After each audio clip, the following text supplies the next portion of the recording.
Focusing on one interface or one device is becoming a major problem. Okay, let's try this again. Focusing on one interface or one device is... You've got to be...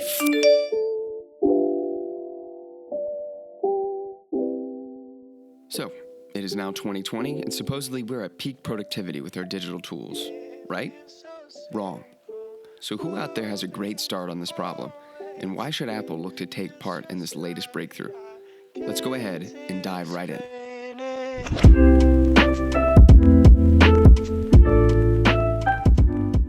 Even with all the various software in the world helping you execute tasks in nearly every aspect of your life, our productivity has taken a hit. Too many tabs, too many notifications, too many places to manage. Your relationship with technology suddenly becomes a nightmare. So when it comes to a solution, many have tried and failed building a one-size-fits-all type of tool. That is, until Notion came about.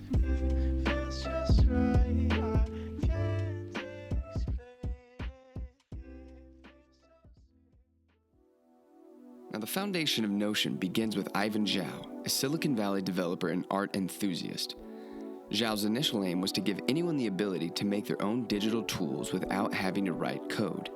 Now, a bit of networking ensues, and a small team of coders is conjured, and a seed investor slides them a check for several $100,000 to begin working in a small office space in San Francisco.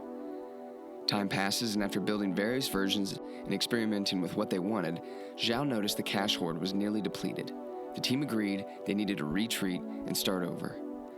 They escape the high rents of San Francisco and head to Kyoto, Japan. Here, their mission was simplified, as they set out to build a simpler document editor. This new product vision proved successful. After launching to the public, the usage of Notion 1.0 skyrockets, and many users become obsessed with this software. Venture capitalists were phoning in constantly, and just a few years later, after turning down many outside investors, Notion raised $50 million during the coronavirus pandemic, which balloons their overall valuation to $2 billion. So this brings us to the important question: how are they winning? The overall product experience of Notion is a win, but one particular problem Notion has solved was changing the entire experience of productivity software by rearranging the interface entirely. Just like that, a simple design change suddenly feels like we're thrust into the future of clarity. Most importantly, everything is customizable, allowing you to build your own dashboards however you like. Now, the engine of Notion brings us powerful embedded tools for various teams such as designers, coders, product managers, and more. All these tools and the added capability of collaborating with others or kicking it yourself. Either way, Notion proves to be the central nervous system for whatever you're working on.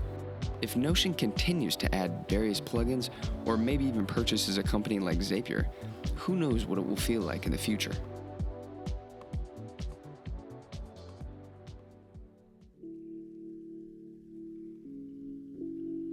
Have customers and users all around the world, and so we've been thinking about more and more about just like how do we support them better, and how do we like give every customer around the world like a better experience. And so we started last year with like meetups happening. There was at last count we did about 160 meetups last year. Wow. And these are all community organized? None of them were organized by Notion. Wow. And so it was all around the world. It was basically...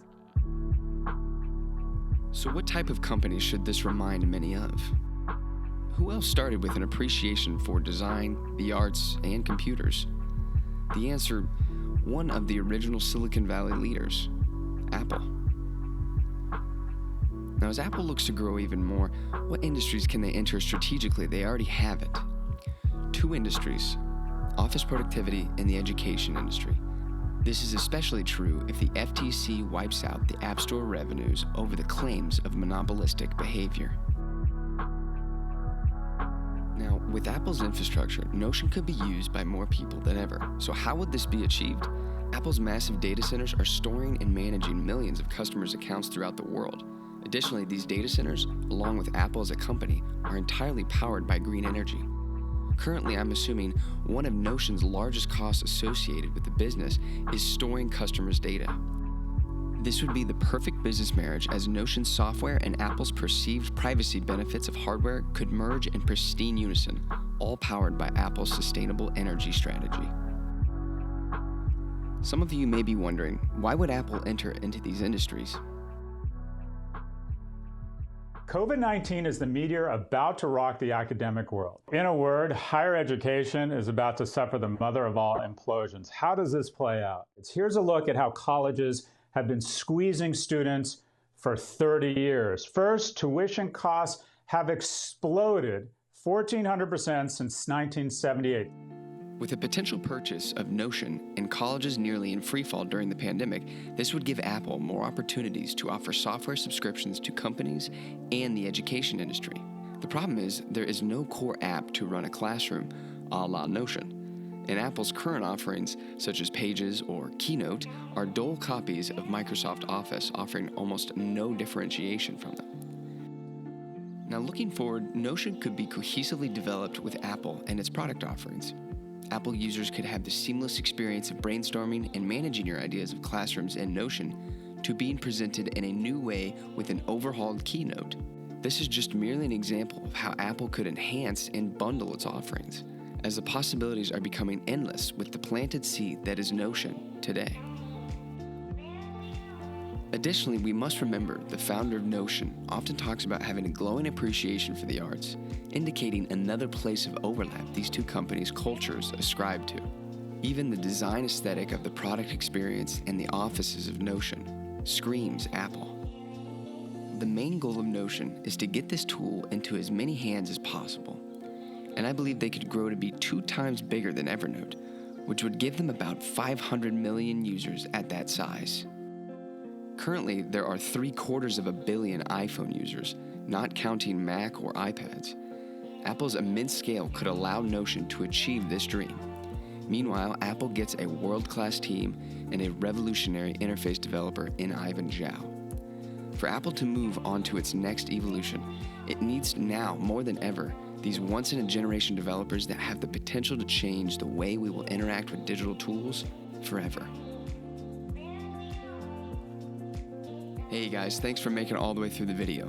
Please hit that subscribe button if you enjoy hearing about topics and stories that have yet to be explored, or if you want a particular topic covered, comment which one below. As usual, the music in the video is posted below. As promised, more content is on its way, so stay tuned and turn on that notification bell. Cheers, guys.